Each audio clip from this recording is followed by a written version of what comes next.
একজন ফরমাবরদারের কাছে যখন আজরাইল আসবে, ওই আজরাইলি এসে তাকে সালাম দেবে, তার হাতে গুলদস্তা, বাকি ফরিস্তারা। ফের আসার সময় আল্লাহ বলে দেবে, ও আমার বড় মেহবুব ছিল, ও আমার বড় মেহবুবা ছিল, আমার মান্নেওয়ালি ও মেয়ে ছেলে। এই আজরাইল তার রু যখন বের করবে না, ও যেন সামান্য এতটুকু কষ্ট যেন অনুভব না করে। আল্লাহ পাকের ব্যবস্থাপনা কি কত আজীব! হুকুম দিয়ে পাঠাচ্ছে, যাও গিয়ে রু একবার খিচে ধরে নেই। ও আমার মান্যওয়ালা ছিল, হতে পারে গ্রামের একটা সাধারণ লোক, আমার বড় মান্যওয়ালা, হতে পারে একজন সামান্য ঘরের গৃহস্থী মেয়ে ছেলে, সংসার করেনেওয়ালি, কিন্তু আমার বড় মান্যওয়ালি ছিল। এই আজরাইল রু যখন বার করবি এমনভাবে ও যেন টেরেই না পায়। আচ্ছা বলেন তো, আমাকে বোঝাবেন কেউ মেহরবানি করে? একটা মুরগিকে জবাই করে ফেলে দিই, কতক্ষণ ধরে সে ছটফট করে কিভাবে করে দেখেছেন? কিভাবে কাতরাচ্ছে কতক্ষণ ধরে দেখেছি কখনো ভালো করে? একটা ছোট্ট মুরগি গলাটা কেটে দিয়ে ছেড়ে দিয়েছেন, কিভাবে সে ছটফট করছে। আর তার মোকাবেলায় আমি একটা ইনসান, আমার রু বার করলে আমার অবস্থাটা কি হবে?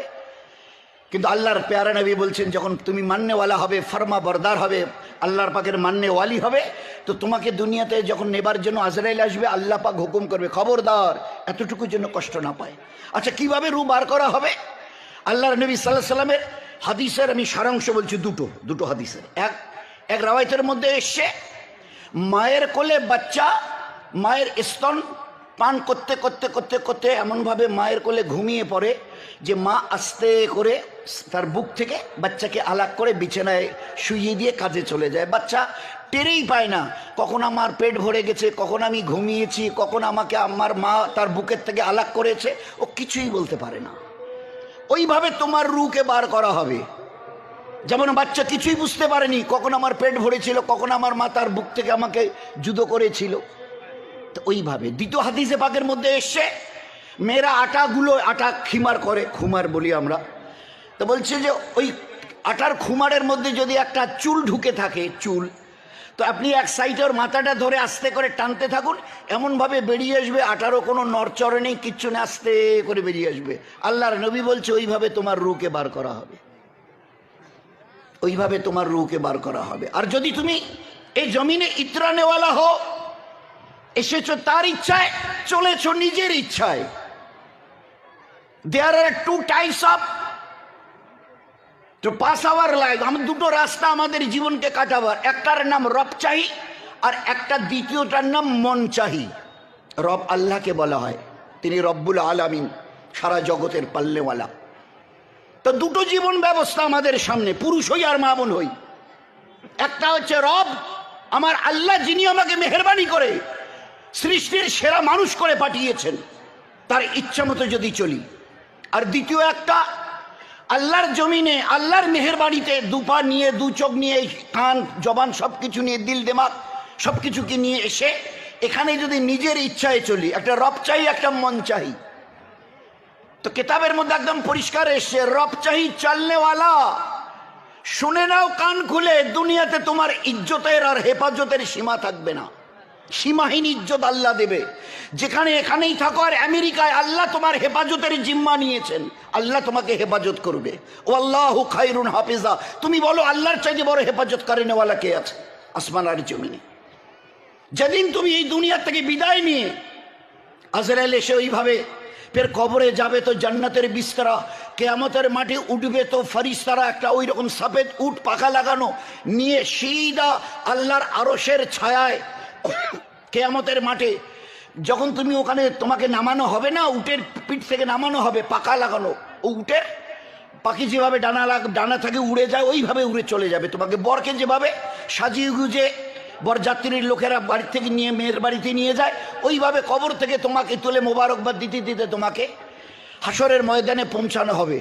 যখন তোমাকে নামানো হবে আল্লাহর আরশের ছায়ায়, তো দেখবে দস্তরখান লাগানো আছে, তাম দুনিয়ার জাররাতের রুটি আর মাছের কলিজার কাবাব দিয়ে আল্লাহ তোমাকে নাস্তা করিয়ে দেবেন। নাস্তা পুরো করার পরে তোমাকে দেখানো হবে তোমার পেয়ারা নবী ইমামুল আম্বিয়া তাজদারে মদিনা জনাবে রাসূলুল্লাহ সাল্লাল্লাহু আলাইহি ওয়াসাল্লাম ইন্তজার করছে, নিজের হাত মোবারক থেকে জামে কাউসারের পানি তোমাদেরকে পান করিয়ে দেবে। Can you imagine it? ফের আল্লাহ পাকের তরফ থেকে এলান হবে, ও বান্দা বান্দি কাছে আসো, আমার তরফ থেকে এক জোড়া কাপড় নিয়ে নাও, পরো, আর সিধা জান্নাতে চলে যাও। এটা জীবনে ব্যবস্থা। ফের জান্নাতে গেটে যখন গিয়ে পৌঁছাবে তো জান্নাতের যিনি মালিক রেজওয়ান, সে সালাম দেবে, মোবারকবাদ দেবে, জান্নাতের দরজা খোলা খুলে দেবে। এইবারে জান্নাতে এক পা ফেলে যখন তাকাবে না, হায় হায় হায়, তো ভিতরে ঢুকে এক ঝলক দেখে সেজদায় পড়ে যাবে। সেজদায় ফেরেশতারা এসে বলবে, আপনি মাথা তুলুন, লম্বা সময় সেজদা কাটিয়েছেন, চাই পুরুষ হই আর মেয়ে ছেলে। তো মাথা তুলে বলবে, এত লম্বা সময়ের সেজদা কিসের জন্যে?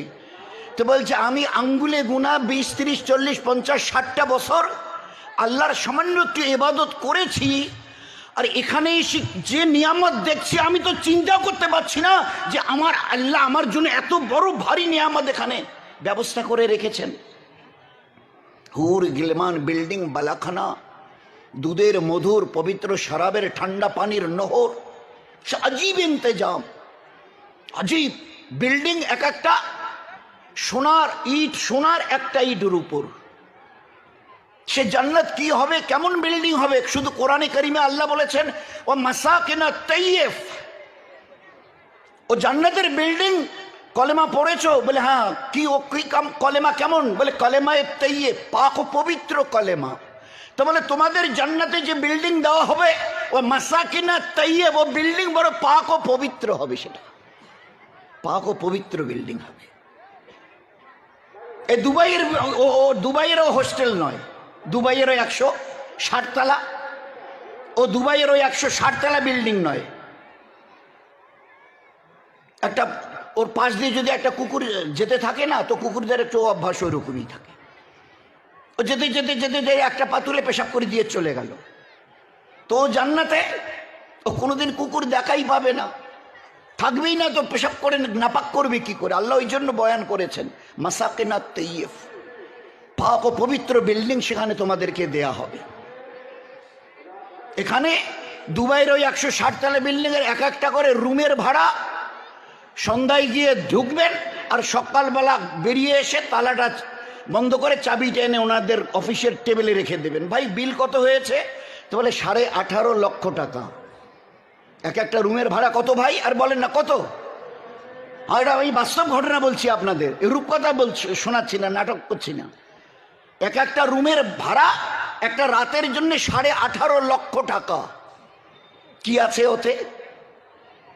কতটা সুখের সামগ্রী ওখানে রেখেছেন তারা, ওই হোটেলের মালিক দুবাইয়ের। তাই যদি হবে 3.5 একটা নাপাক ইনসান, ভালো করে বুঝি, আমার জন্য দোয়া করেন, আল্লাহ আমাকে জন্য বুঝবার তৌফিক দেয়। একটা মাটির ইটকে পুড়ে তাই দিয়ে একটা বিল্ডিং করা হয়েছে, যার এক রাতের ভাড়া 18.5 লক্ষ টাকা। আল্লাহ আপনার আমার আমাদের জন্যে, আল্লাহ করুন যেন আল্লাহ তাই হয়, তাই জন্য আল্লাহ বানিয়ে দেয়।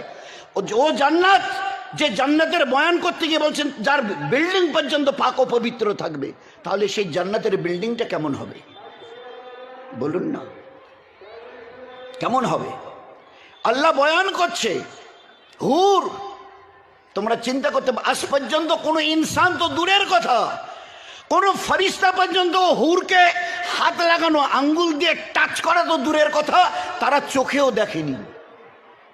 কোরআনে কারীমে আল্লাহ বয়ান করছে, তোমাদের জন্য অপেক্ষা করছে জান্নাতের ওই হুর, এরা এই রকম, এরা যেন সমুদ্রে ঝিনুকের মধ্যে লুকোনো মুক্তার মতো, যাদের কোনো ফেরেশতা আজ পর্যন্ত দেখতে পারেনি, এ তোমাদের জন্য সংরক্ষিত রয়েছে। এরা সমুদ্রের ঝিনুকের মধ্যে লুকোনো মুক্তর মতো। মুক্ত কিভাবে আল্লাহ তৈরি করে কম বেশি আমরা জানি। আসমান থেকে বৃষ্টি পড়ে সমুদ্রে, আমাদের ওই তিস্তা তোরসায় এই নদীতে নয়, সমুদ্রে। তো একটা ফোঁটাকে, যে ফোঁটাটাকে আল্লাহ হুকুম করেন, ওইটা এবারে সমুদ্রের গভীরতা 1, 2, 3, 4, 5 কিলোমিটার, ওটা নিচের দিকে সমানে যেতে থাকে ওই ফোঁটাটা। সমুদ্রের নিচতলায় একটা ঝিনুক মুখ খুলে রেখে দেয়, এটা আল্লাহর কুদরতে সবটুকুই হয়। একটা ঝিনুক সে মুখ খুলে রাখে, ওই বৃষ্টির ফোঁটাটুকু পানির উপরে দরিয়ার উপরে পড়ার পরে নামতে নামতে 2, 4, 5 কিলোমিটার নিচে গিয়ে ওই ঝিনুকের ভিতরে ঢুকে যায়। আল্লাহ নিজের কুদরতে থেকে ওই ঝিনুকের মুখটা বন্ধ করে দেয়। তারপরে একটা লম্বা সময় পার হয়ে যায়, ওই ফোঁটাটুকুকে আল্লাহ মতি হিসাবে তৈরি করেন। এ হচ্ছে ঝিনুকের মধ্যে লুকোনো মুক্ত, যেখানে ফেরেশতা পর্যন্ত দেখবার তাদের কোনো অবকাশ ছিল না, তোমাদের জন্য ইন্তজার করছে। ফের ও জান্নাত, ওয়ালাকুম ফিহা মা তাশতাই আনফুসুকুম ওয়ালাকুম ফিহা মা তাদদাউন। সে এমন এক জান্নাত, এমন এক জান্নাত যে দিল থেকে যা চাইবে, যা বলবে ইশারা, আমি আল্লাহ দেনেন দেওয়ার সঙ্গে সঙ্গে তোমার সামনে প্লেস করব, হাজির করার সঙ্গে সঙ্গে। এক ঝাঁক পাখি উড়ে যাচ্ছে আপনার ওখানে থাকা। আল্লাহ কোরআনে বয়ান করছে, হুম হুম ও আজওয়াজুহুম ফি জিলালিন আলাল আরাইকি মুত্তাকিউন। ও জান্নাতের দুটো দামি সিংহাসনে, এ তো দেখছে ওটা কিরকম হবে আল্লাহ জানে, আল্লাহ বয়ান করছেন। সেই জান্নাতের সিংহাসনে কিভাবে এইভাবে বসে থাকা, আল্লাহ বলছে না না না না, এইভাবে টেক দিয়ে, মুত্তাক টেক লাগিয়ে তিনি এবং তার বিবি জান্নাতে বসে থাকবেন। এক ঝাঁক পাখি উড়ে যাবে, শুধু মনে মনে বলবে, আল্লাহ ওই পুরো পাখির ঝাঁকের মধ্যে ওই যে সবুজ বর্ণের যে পাখিগুলো, ওর কাবাব হলে কিরকম হতো। তো তোমার এরাদার সঙ্গে সঙ্গে আল্লাহ পাক ওই সবুজ রঙের পুরো পাখির আল্লাহ পাক কাবাব বানিয়ে সোনার তস্তরি প্লেটে করে তোমার ঠোঁটের কাছে এনে পৌঁছে দেবেন। এ আল্লাহর জন্য কোনো মুশকিল নয়, যে আল্লাহ তার একটা কোন শব্দের দ্বারা 7 আসমান আর জমিনকে পয়দা করেছেন, তার জন্য এটা কোনো মুশকিল নয়, আল্লাহ করে দেখাবেন। তো এবারে ফেরেশতাকে উত্তর দেবে, এই ফেরেশতারা তোমরা বলো কেন আমরা আল্লাহর শুকরিয়া আদায়ের জন্য এই সেজদা করব না? এত লক্ষ কোটি নিয়ামত আল্লাহ পাক আমাদের জন্য এখানে মজুদ করেছেন, যা কোনোদিন চিন্তা করতে পারিনি। ফেরেশতারা উত্তর দেবে, কি এমন নিয়ামত দেখেছো যার কারণে লম্বা সময় ধরে সেজদা করেছো? এখনো তো আসল নিয়ামত চোখেই দেখোনি। হায় হায় হায়, আমরা আমাদের মা বোনেরা খুব ভালো করে বুঝি। দুনিয়ার এই কটা দিন, দুনিয়ার এই কটা দিন, দুনিয়ার জাস্ট ড্রিমড, স্বপ্নের মতো কেটে যায়। এই এলাম ছোট অবুঝ বাচ্চা, তারপরে একটু জওয়ানি আসা শুরু হয়ে গেল, তারপরে কোমরটা হেলে গেল, চোখগুলো ঝাপসা হয়ে গেল, আমাকে না বলে আমার এই কাঁচা দাড়ি চুল সব সাদা হয়ে গেল, আমার হৃষ্টের সমস্ত বাঁধন দুর্বল হয়ে গেল, কোমরটা আস্তে করে বেঁকে গেল, বাস বুড়াপা চলে এলো, চলো। আর তার আগে যদি ডাক দেয় তো কোনো কথাই নেই। স্বপ্নের মতো কটা দিন, একটু এটাকে, এই জীবনটাকে হেলায় খেলায় নষ্ট করো না। আমি আল্লাহ দিন দিয়েছি, ইবাদত দিয়েছি তোমাকে ইজ্জত ওয়ালা বানাবার জন্যে। আজ মস্ত বড় একটা ভুল করছি আমরা, মস্ত বড়। গোটা দুনিয়ার উম্মত ইল্লা মাশাআল্লাহ কিছু সামান্য ব্যতিক্রম এর মধ্যে, বাকি সবাই আমরা দুনিয়ার ইজ্জত আর হেফাজত আসবাবের মধ্যে তালাশ করছি, মালের মধ্যে তালাশ করছি। খোদায়ে পাক কি কসম, আপনার আমার আমাদের সবার বানানেওয়ালা আল্লাহ দুনিয়াতে আমাদের ইজ্জত আর হেফাজত মালের মধ্যে নয়, আমালের মধ্যে রেখে দিয়েছেন। যে যত তার নিজের জীবনের আমালকে সহি করবে, আল্লাহ দুনিয়াতে তরক্কি দিতে দিতে, উন্নতি দিতে দিতে আল্লাহ কত দূরে কোথায় পৌঁছাবেন ওটা আল্লাহই জানে। এত বড় ইজ্জত 3.5 হাতের মানুষটা, 3.5 হাতের, 4 হাত নয়, 3.5 হাতের, এই জমিনে হেঁটে বেড়াচ্ছে, খাচ্ছে দাচ্ছে, পেশাব পায়খানা সবকিছু। আল্লাহ পাক আমালের দ্বারা জীবনকে বানিয়ে নেবার কারণে, খোদায়ে পাক কি কসম, 7 আসমান জমিনের খালিক আর মালিক আল্লাহ জিব্রাইলকে বলছে, জিব্রাইল যাও আমার নবীকে বলো যে উনি যেন ওনার সাথী আবু বকরকে গিয়ে বলেন যে আল্লাহ আপনাকে সালাম জানিয়েছেন। চিন্তা করা যায়, দিস ওয়াজ দ্য লাইফ, এই ছিল জীবন। এই জীবনটা কেমন যে 3.5 হাজার একটা মানুষ, সর্দি গরমি জ্বর পেশাব পায়খানা সব কিছু আছে, কিন্তু এই মানুষটার আমালের উপরে আল্লাহ এতটা খুশি হয়েছেন যে কুল কায়নাতের যিনি খালিক আর মালিক তাকে সালাম জানিয়েছেন। খাদিজা রাদিয়াল্লাহু তাআলা আনহা একজন মেয়ে ছেলে, দিনের জন্য এতটা কোরবানি দিয়ে জীবনটাকে তৈরি করে করে এগিয়ে নিয়ে যাচ্ছিল, আল্লাহ পাক জিব্রাইলকে পাঠিয়ে দিয়ে খাদিজা রাদিয়াল্লাহু তাআলা আনহাকে সালাম জানিয়ে